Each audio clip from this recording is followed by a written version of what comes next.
जय हिंद दोस्तों, आज की इस क्लास में हम लूसेंट विविध का टॉपिक 20 संयुक्त राष्ट्र संघ के बारे में जानेंगे।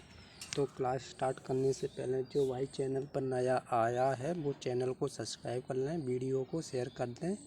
चलो क्लास स्टार्ट करते हैं।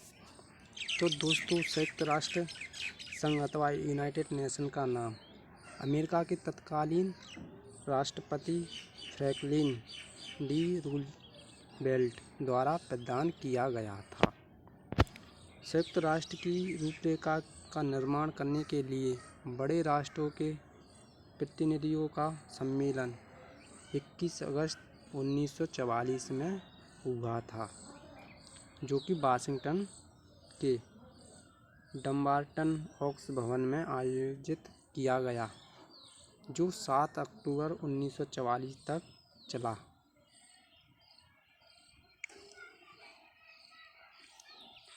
तत्कालीन सोवियत रूस के क्रीमिया प्रदेश के याल्टा नगर में 4 फरवरी 1944 को ब्रिटिश प्रधानमंत्री चार्ल्स, सोवियत राष्ट्रपति स्टालिन तथा अमेरिका के राष्ट्रपति रूजवेल्ट का एक शिखर सम्मेलन हुआ था, जिसमें सुरक्षा परिषद में मतदान प्रणाली पर निर्णय लिया गया।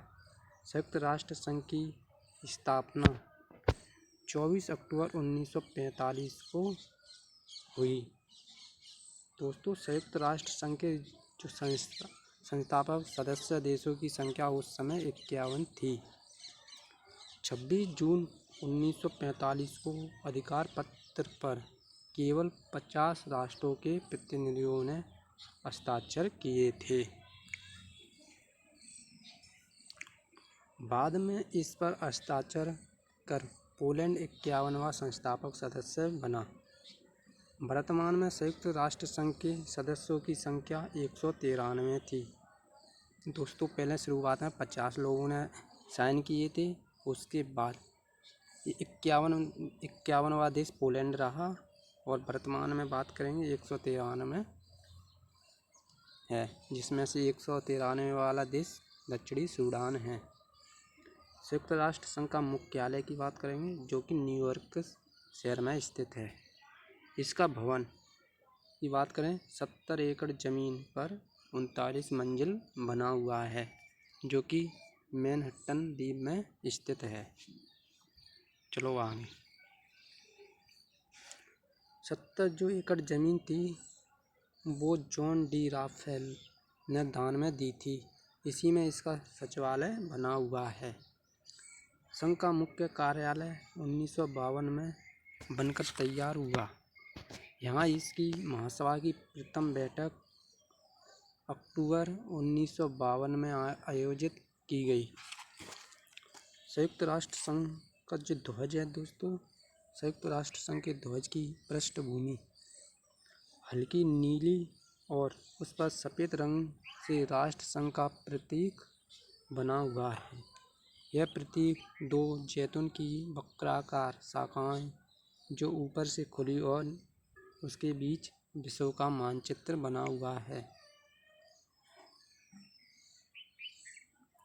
संयुक्त राष्ट्र संघ की भाषाओं की बात करें, इसमें दोस्तों कार्य करने वाली भाषाएं 2 होती हैं मुख्य, जो कि अंग्रेजी और फ्रेंच होती है, और इससे अन्य भाषाएं भी हैं जिन्हें राष्ट्र संघ की मान्यता प्राप्त है। जैसे चीनी की बात करें, रशियन, अरबी तथा स्पेनिश। संयुक्त राष्ट्र संघ का बजट की बात करें, संयुक्त राष्ट्र संघ घोषणा पत्र के अनुच्छेद 17 के अनुसार बजट पत्र विचार करने एवं उसे अनुमोदित करने की जिम्मेदारी महासभा की है। इसका नियमित बजट महासभा द्वारा हर दूसरे वर्ष अनुमोदित किया जाता है। बजट महासचिव द्वारा पेश किया जाता है। मई 2006 में संयुक्त राष्ट्र के बजट में प्रमुख देशों का अंशदान अमेरिका 22%, जापान का 19.47%, जर्मनी का 8.66%, यूके 6.13%, फ्रांस 6.03%, इटली 4.89%, कनाडा 2.81%, रूस 1.10% तथा भारत का 0.341% का योगदान रहा। संयुक्त राष्ट्र संघ के अंग की बात करें दोस्तों, इसके निम्न 6 अंग होते हैं। जैसे पहले की बात करें महासभा, दूसरा सुरक्षा परिषद, तीसरा आर्थिक एवं सामाजिक परिषद, चौथा प्रन्यास परिषद, पांचवा अंतर्राष्ट्रीय न्यायालय, छठवां सचिवालय।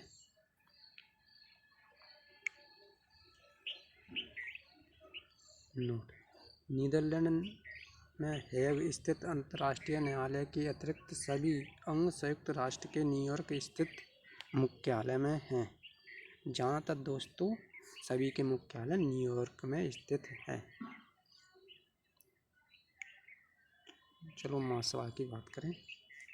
इसमें सभी सदस्य देशों के प्रतिनिधि सम्मिलित होते हैं, इसलिए इसे विश्व की लघु संसद भी कहा जाता है। दोस्तों महासभा जो है उसमें सभी सदस्य शामिल होते हैं, इसीलिए इसे लघु संसद के नाम से भी जाना जाता है।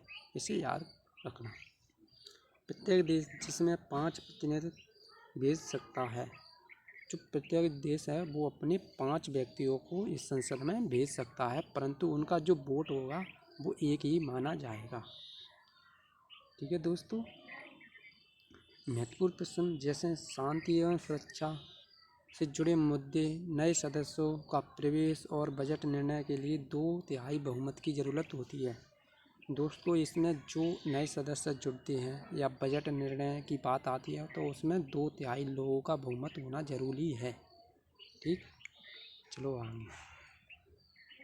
महासभा का नियमित सत्र हर सितंबर माह के तीसरे मंगलवार से शुरू होकर दिसंबर के मध्य तक चलता है।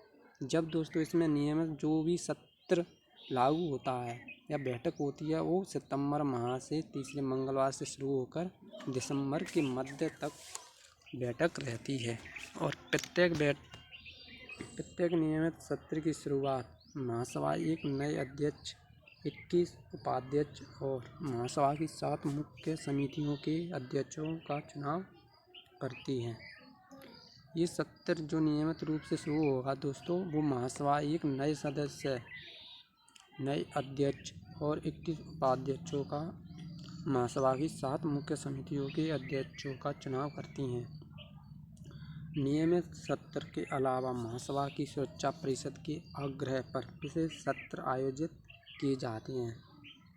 विभिन्न सत्र या बैठकें आयोजित की जाती हैं। सुरक्षा परिषद की सतह पर अंतर्राष्ट्रीय न्यायालय के न्यायाधीश नए देशों को सदस्यता। सुरक्षा परिषद की जो बैठक होती है उसमें अंतर्राष्ट्रीय न्यायालयों के जो न्यायाधीश हैं उनके देशों को सदस्यता, महासचिव की नियुक्ति, राष्ट्र संघ का बजट पारित करना आदि महासभा के कार्य होते हैं। ठीक दोस्तों, सुरक्षा परिषद की बात करें, यह संयुक्त राष्ट्र संघ का मुख्य अंग होता है और यह एक प्रकार से कार्यपालिका है। क्या होती है दोस्तों? यह संविधान वो संयुक्त राष्ट्र का मुख्य अंग है जो कि एक कार्यपालिका होती है, एक कार्य करती है। संयुक्त राष्ट्र घोषणा पत्र के अनुसार अंतर्राष्ट्रीय शांति और सुरक्षा को बनाए रखती है। अंतर्राष्ट्रीय जो शांति और सुरक्षा उसे बनाए रखती है, परिषद की मुख्य जिम्मेवारी है। इसी कारण बस एक मुहावरे के रूप में इसे दुनिया का पुलिसमैन भी कहा जाता है। इसमें 15 सदस्य होते हैं जिनमें 5 स्थायी और 10 अस्थायी होते हैं।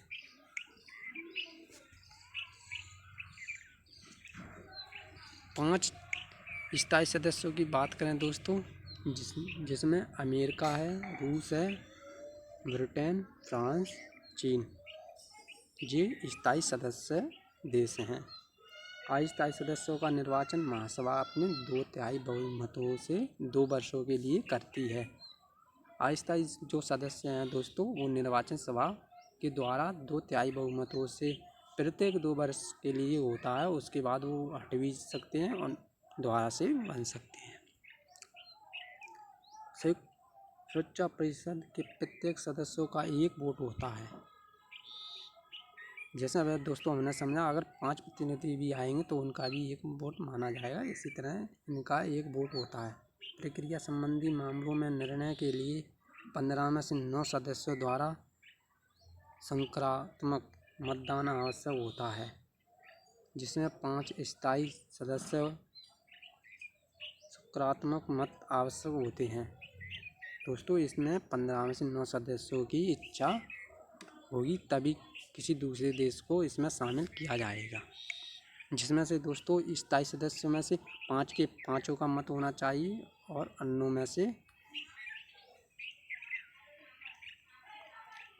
5 स्थायी सदस्य देशों की सहमति को महान शक्तियों की आम सहमति और वीटो शक्ति के रूप में जाना जाता है।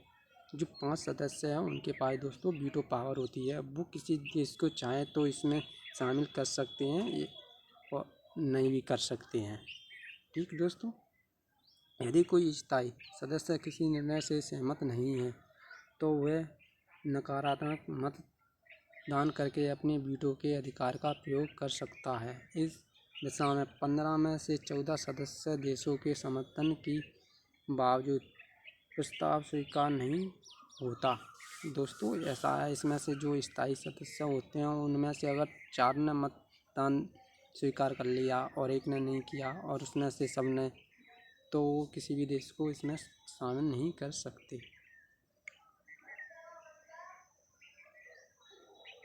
यदि कोई स्थायी सदस्य किसी निर्णय का समर्थन नहीं करता और उस निर्णय को रोकना भी नहीं चाहता तो वह मतदान की प्रक्रिया के दौरान अनुपस्थित रह सकता है। सोवियत संघ ने वीटो का उपयोग सबसे अधिक बार किया। अमेरिका ने वीटो का उपयोग सर्वप्रथम मार्च 1971 में रोडेशिया के प्रश्न पर किया था। संयुक्त राष्ट्र मानवाधिकार परिषद। संयुक्त राष्ट्र मानवाधिकार परिषद का गठन जून 2006 में किया गया। इसने मानवाधिकार आयोग का स्थान लिया। इस परिषद के कुल 47 सदस्य इस प्रकार चयनित किए गए, जिसमें से एशिया के 13 सदस्य, 13 देश, अफ्रीका के 13 देश, पूर्व यूरोप के 6, पश्चिमी यूरोप के 7 देश, लैटिन अमेरिका एवं कैरिबिया के 8 देश शामिल किए गए थे। यह संस्था सीधे महासभा के अधीन होगी, जबकि मानवाधिकार आयोग संयुक्त राष्ट्र संघ की आर्थिक एवं सामाजिक परिषद के अधीन था। इस परिषद में सदस्यों का कार्यकाल 3 वर्ष निर्धारण किया गया, किंतु इसके 1/3 सदस्य प्रति वर्ष रिटायर होंगे। इसका मुख्यालय दोस्तों जेनेवा में है।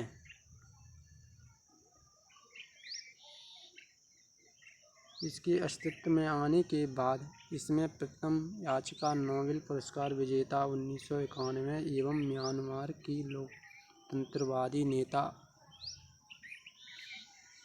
आंग सान सू की ओर से दायर की गई। चीन ने सर्वप्रथम वीटो का प्रयोग अगस्त 1972 में बांग्लादेश के विश्व संस्था में प्रवेश के प्रश्न पर किया था। आर्थिक एवं सामाजिक परिषद बात करें दोस्तों, आर्थिक एवं सामाजिक परिषद वर्तमान में आर्थिक एवं सामाजिक परिषद की सदस्य संख्या 54 है। प्रारंभ में सदस्य संख्या 18 थी। 1966 में संशोधन के बाद सदस्यों की संख्या 27 कर दी गई। फिर 24 सितंबर 1973 के संशोधन के बाद इसकी सदस्य संख्या 54 कर दी गई। इसके सदस्यों का कार्यकाल 3 वर्ष का होता है। आर्थिक एवं सामाजिक परिषद का। यह एक स्थायी संस्था है, परंतु इसके 1/3 सदस्य प्रतिवर्ष पदमुक्त होते हैं। 1/3 सदस्य पद से रिटायर होते हैं, परंतु आवश्यक अवकाश ग्रहण करने वाला सदस्य पुनः निर्वाचित हो सकता है। परिषद में प्रत्येक सदस्य राज्य का एक ही प्रतिनिधित्व होता है। इसमें निर्णय साधारण बहुमत से होता है। किसी भी राज्य का एक प्रतिनिधित्व होगा, इससे ज़्यादा नहीं हो सकते। आर्थिक एवं सामाजिक परिषद की बैठकें वर्ष में 2 बार होती हैं, अप्रैल में न्यूयॉर्क तथा जुलाई में जेनेवा में। क्योंकि दोस्तों इन्हें याद रखना है। परिषद अपना कार्य विभिन्न प्रकार के आयोगों, स्थायी समितियों तथा विशेष संस्थाओं के माध्यम से पूरा करती हैं। कुछ आयोग के नाम हैं, जैसे दोस्तों बात करें आर्थिक और रोजगार आयोग, दूसरा जनसंख्या और यातायात आयोग, संयुक्त राष्ट्र बाल संकट की इस समय कुछ पिछड़े हुए, अल्प विकसित और आदिम दशा वाले प्रदेशों के निवासी इस योग्य नहीं हैं कि वे अपने देश का शासन स्वयं कर सकें। इन्हें दूसरे विकसित देश की सहायता होती है। विकसित देशों का यह दायित्व है कि वे उनके विकास में पूरी सहायता दें और जब तक ये अपना शासन करने में समर्थ नहीं हो जाते, तब तक इनके हितों को देखभाल, न्यास या असमानता समझते हुए करें। इनका अपने स्वार्थ के लिए शोषण न करें। ठीक दोस्तों, जिन राष्ट्रों को न्यास का भार सौंपा गया, ऐसे राज्य ऑस्ट्रेलिया, न्यूजीलैंड, अमेरिका, ब्रिटेन, जो भी बड़े बड़े देश हैं वो इसका काम करते हैं।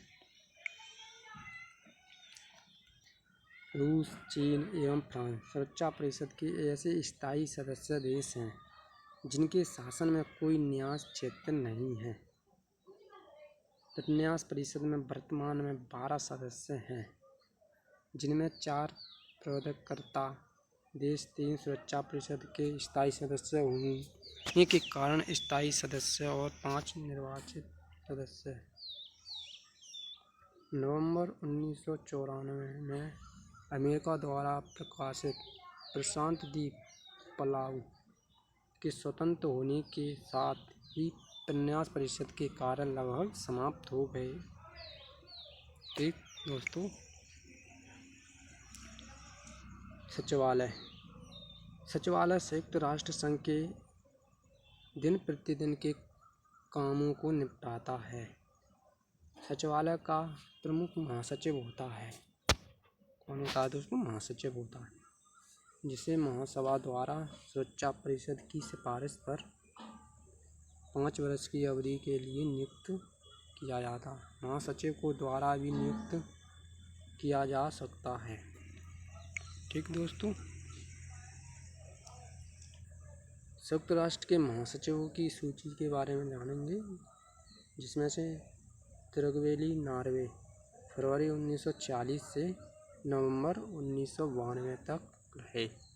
विवरण: नवंबर 1992 में स्वयं पद से इस्तीफा दे दिया इन्होंने। डैग हैमरशोल्ड की बात करें, ये स्वीडन के थे।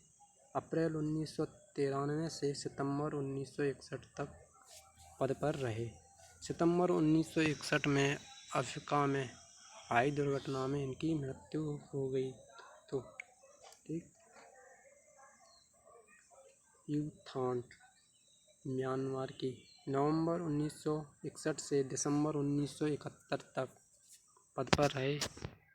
विवरण में नवंबर 1961 में कार्यवाहक महासचिव एवं 1962 में महासचिव बने। कुर्ट वालेदीन ऑस्ट्रिया के जनवरी 1972 से दिसंबर 1981 तक लगातार 2 कार्यकाल पूरा किया। इन्होंने 2 कार्यकाल पूरे किए। जेवियर पेरेज की बात करें, जर्मनी 1982 से दिसंबर 1991 तक इन्होंने भी लगातार 2 कार्यकाल पूरे किए। बुतरस की बात करें जनवरी 1992 से दिसंबर 1996 तक एक कार्यकाल पूरा किया। कोफी अन्नान जनवरी 1997 से दिसंबर 2006 तक लगातार 2 कार्यकाल पूरे किए। बान की मून जनवरी 2007 से दिसंबर 2016 लगातार 2 कार्यकाल पूरे किए। एंटोनी गुतरेस पुर्तगाल के जर्मनी जनवरी 2017 से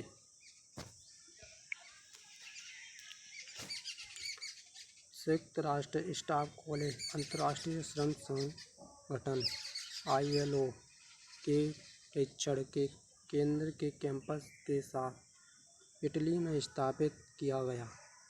घोषणा पत्र के अनुसार महासचिव संगठन का मुख्य प्रशासनिक अधिकारी होता है। जनवरी 2017 से पुर्तगाल के एंटोनी गुटरेस संयुक्त राष्ट्र संघ के नए महासचिव बने।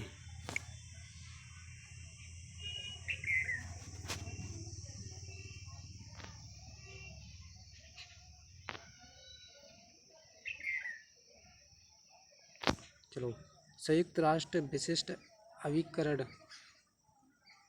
अभिकरण एवं अन्य संगठन के बारे में जानेंगे दोस्तों, जिसमें संगठन की बात करें स्थापना की, मुख्यालय की, भूमिका की। अंतर्राष्ट्रीय दूरसंचार 1865 जिसका मुख्यालय जेनेवा स्विट्जरलैंड। भूमिका की बात करें दूरसंचार के क्षेत्र में अंतर्राष्ट्रीय सहयोग। सार्वभौमिक डाक संघ की बात करें 9 अक्टूबर 1874 मुख्यालय बर्न स्विट्जरलैंड।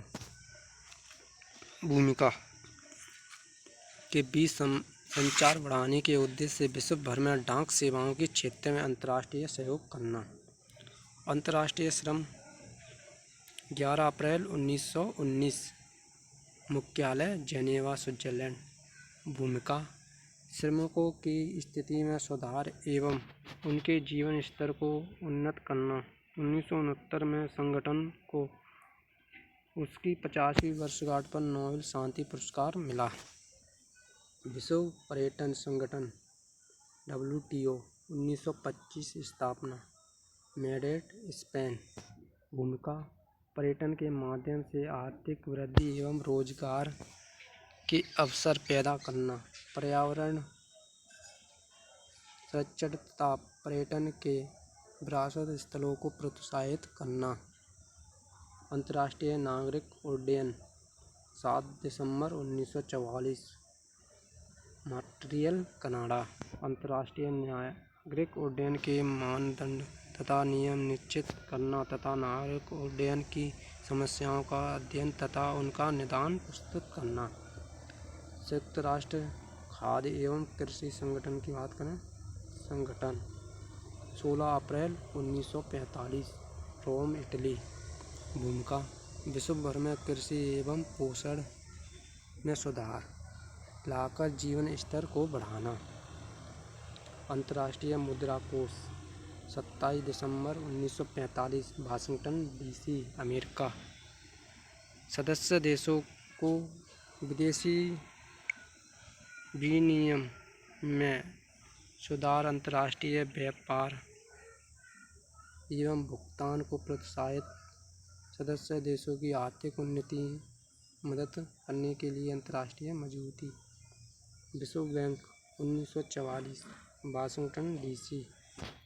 उत्पादन एवं विकास प्रायोजन के लिए अंतर्राष्ट्रीय स्तर पर पूंजी के विनिमय को प्रोत्साहन करना। यूनेस्को 4 नवंबर 1940 पेरिस फ्रांस। विश्व भर में शांति, शिक्षा, विज्ञान तथा संस्कृति के क्षेत्र में सक्रिय योगदान, राष्ट्रों के मध्य निकटता की भावना का निर्माण करना। अंतर्राष्ट्रीय सामुदायिक व्यापार 17 मार्च 1948 लंदन ब्रिटेन। 9 परियोजनाओं के क्षेत्र में सुरक्षा नियमों का निर्धारण तथा अंतर्राष्ट्रीय सहयोग में वृद्धि। विश्व स्वास्थ्य संगठन WHO 7 अप्रैल 1948। मुख्यालय जेनेवा। भूमिका विश्व के समस्त लोगों के स्वास्थ्य की उच्चतम संभव दशा को प्राप्त करना। विश्व मौसम विज्ञान 1951 स्थापना। मुख्यालय जेनेवा स्विट्जरलैंड। मौसम विज्ञान के क्षेत्र में अंतर्राष्ट्रीय सहयोग में अभिवृद्धि। प्राकृतिक आपदाओं को कम करने में मौसम विज्ञान का प्रयोग तथा मौसम विज्ञान के क्षेत्र में शोध एवं प्रशिक्षण। चलो आगे। अंतर्राष्ट्रीय परमाणु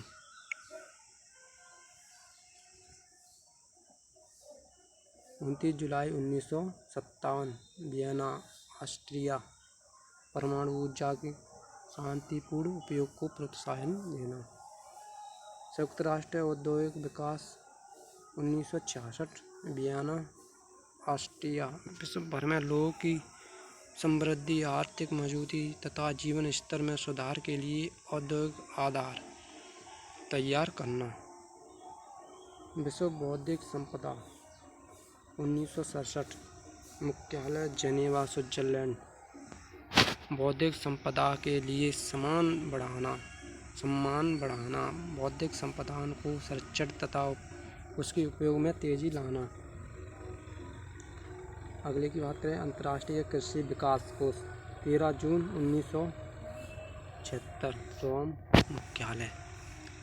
विकासशील देशों में निम्न वर्गों को उन्नत खाद्य उत्पादन, पोषाहार के साधन जुटाने की मदद करना।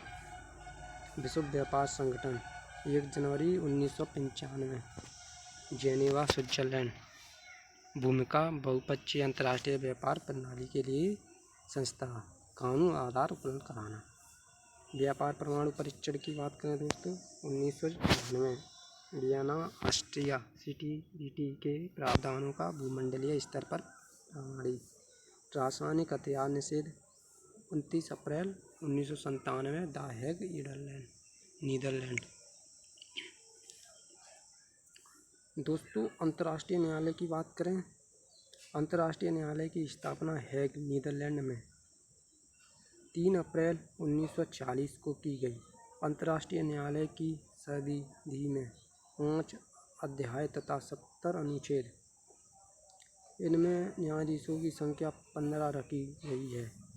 इनकी नियुक्ति 9 वर्ष के लिए, प्रत्येक 3 वर्ष बाद 5 न्यायाधीश अवकाश ग्रहण करते हैं। कोई भी 2 न्यायाधीश एक ही देश के नहीं हो सकते।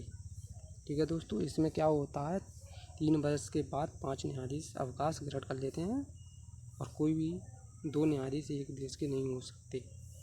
न्यायाधीश अपने में से ही एक अध्यक्ष तथा उपाध्यक्ष को 3 वर्ष के लिए नियुक्त करते हैं। एक अध्यक्ष और उपाध्यक्ष को 3 वर्षों के लिए नियुक्त कर लेते हैं। न्यायालय की सरकारी भाषाएं फ्रेंच और अंग्रेजी है। कार्य करने की भाषा फ्रेंच और अंग्रेजी है। न्यायालय का कोरम, कार्यवाहिक संचालन के लिए न्यायाधीशों की न्यूनतम संख्या 9 होनी चाहिए। ठीक। अंतर्राष्ट्रीय न्यायालय में भारतीय न्यायाधीशों एवं उनका कार्यकाल। बेनीगल रामाराव की बात करें 1952 से 53। नागेंद्र सिंह 73 से 88। रघुनंदन पाठक 1989 से 91। दलवीर भंडारी 2012। उपाध्यक्ष के रूप में कार्यकाल 1976 से 79। अध्यक्ष के रूप में कार्यकाल 1985 से 88। दोस्तों क्लास पसंद आए तो लाइक, शेयर एंड सब्सक्राइब करें और ज़्यादा से ज़्यादा शेयर करें। धन्यवाद और हमारे चैनल से जुड़े रहिए।